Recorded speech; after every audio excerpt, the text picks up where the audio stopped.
As we approach Easter Sunday, today I want to reflect on a posture or perspective that helps us get a glimpse of the power and importance of this story, which, as Dorothy Sayers says, is the only thing that ever really happened. Stay tuned.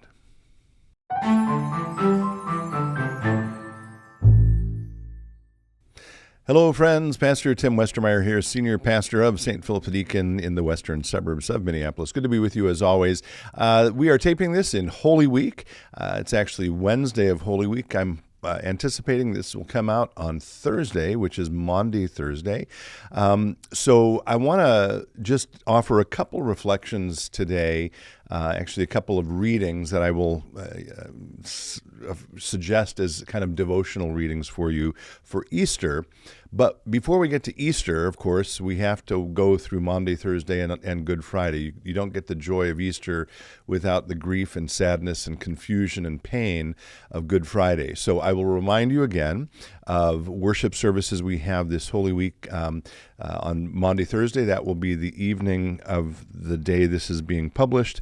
That is a 7 o'clock p.m. Maundy Thursday service. That's the service that recounts the Last Supper of Jesus, where Jesus gives his new commandment. That's where the word Maundy comes from. Mandatum is a mandate that you love one another as I have loved you. Then we have two services on Good Friday, again, paradoxically called Good because that's the day that Jesus died.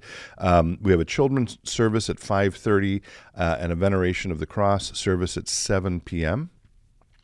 And then we have we here at St. Philip, we call it the First Light of Easter on Saturday, Easter Saturday at 5 p.m., and then 3 Easter Sunday morning services at 8 o'clock, 9:30, and 11. That's a slight change from our usual schedule, just to give a little more breathing space between what is a busy Sunday, and appropriately so, and celebratorily so.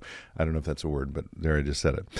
Anyway, so I hope to see you first of all, I just want to say I hope to see you at all of our Holy Week services, Monday, Thursday, Good Friday, and at one of our Easter services this weekend. So now, anticipating Easter, I want to read two things, which I don't know if these are going to come up in my Easter sermon or not. They may not. But, of course, Easter is about the resurrection of Jesus, right?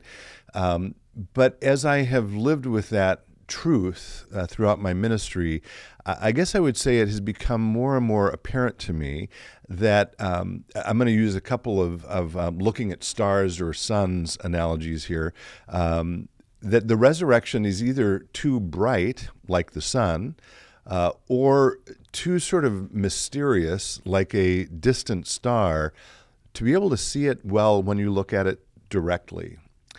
So often, if you're looking for a star that's a little faint, you may know this, you can see it better by just sort of looking off to the side of that star a bit. Or if you're trying to see a bright star, like our own sun, like you would typically have to use some kind of eye covers, or maybe even cover the entire sun so that you can see the edges of it more clearly. And in the same way, I think when we stare directly at the resurrection, it's hard to grasp or to understand or to recognize it for what it is. And therefore, I have found, and other authors confirm this, that one of the most powerful ways to recognize what is going on in the resurrection is by turning our gaze just from the side or to the side of it to look at the first followers of Jesus, the disciples, and see how this incredibly powerful event impacted them.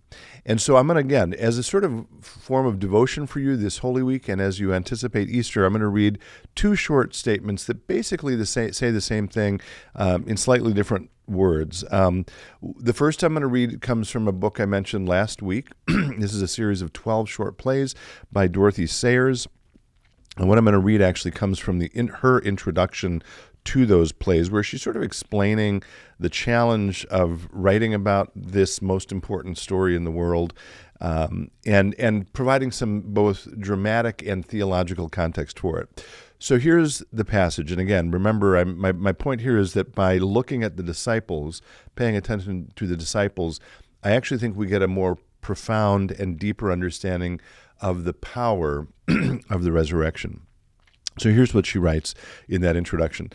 The disciples of Jesus, plunged into cowardice and despondency by the human tragedy of the crucifixion, needed only to be convinced by the resurrection that that which had suffered and died was in actual historical fact the true being of all things, to recover their courage and spirits in a manner quite unparalleled, and to proclaim the divine comedy loudly and cheerfully, with the utmost disregard for their own safety. Why and how the suffering of God should have this exhilarating effect upon the human spirit is a question for atonement theology. That it had this effect on those who believed in it is plain. Okay?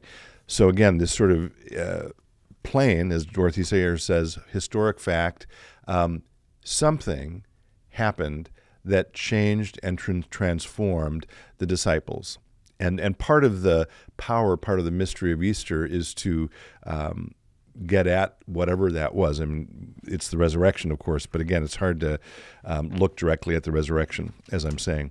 The other passage I'll read comes from, I was just chatting with Tim about this, the very creatively titled book, A History of the Christian Church, 4th edition, which doesn't sound particularly exciting, but it's by Williston Walker and a few others.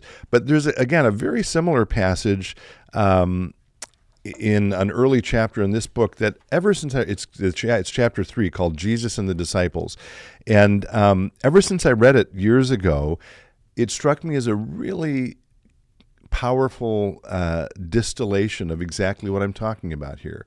That the disciples were changed. They were transformed.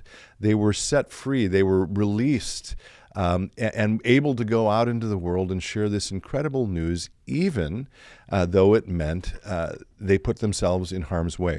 So here's how he writes about this same thing I'm now kind of repeating. What Jesus taught and did was, in the experience of his disciples, vindicated by his being raised after death to the life of the kingdom which he had proclaimed. The how of this conviction is one of the most puzzling of historical problems. The fact of it is unquestionable. It seems to have come first to Peter, who in that sense at least was the rock leader on whom the church was founded. All the early disciples shared it. It was the turning point in the conversion of Paul. It gave courage to the scattered disciples, brought them together again, and made them witnesses. Henceforth they had a risen Lord in whom the reality of God's kingdom was already fulfilled, and whose present glory they could, in a preliminary way, share, even while they waited for its universal manifestation.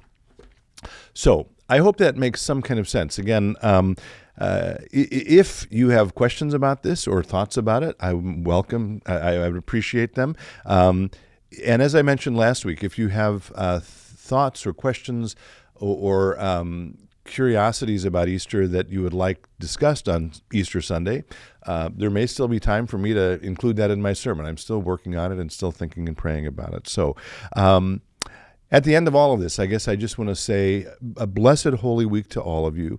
I do hope I'll see you at our worship services as we celebrate this greatest story ever told. And I wish you Easter blessings. And as always, until next time, be well, stay in touch, and God bless.